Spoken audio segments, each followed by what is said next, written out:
Since we aired the story on 7 News this morning, reaction has been pouring into our newsroom. Stepping in now to join me is 7 Eyewitness News reporter Ed Riley, and he has reaction from what local leaders are saying. Ed? Well, Eileen, the priest sex abuse scandal in the Diocese of Buffalo has been very discouraging for the many Catholics who live here in Western New York. While some believe the diocese is trying to do the right thing, others are very skeptical. And that's why the release of these secret audio recordings are generating some strong reactions. If he was supposed to do his job, he would defrock this priest. He knows he's a sick man. He knows that he has issues.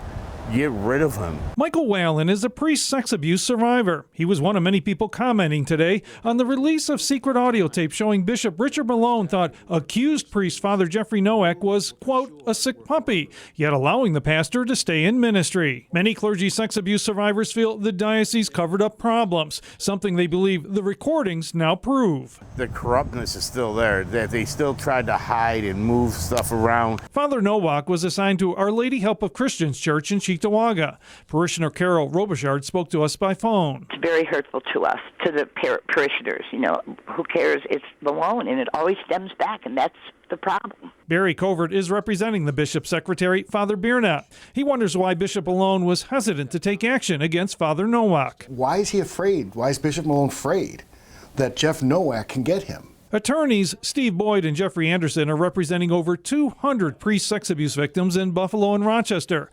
They believe the tapes prove there was no transparency in the diocese. His main concern is about how this will affect himself. I don't think there could ever be a greater example of that biblical phrase, the pride goeth before the fall. What those tapes show is while the good people in this community were working desperately hard to solve our tragedy in this community about this diocese, we had a bishop not being honest. Deacon Paul Snyder has been critical since the beginning about how the diocese was handling the clergy abuse crisis.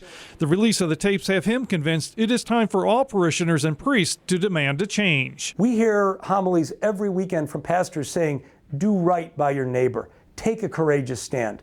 I think now is the time for parishioners to ask their pastors, where do you stand?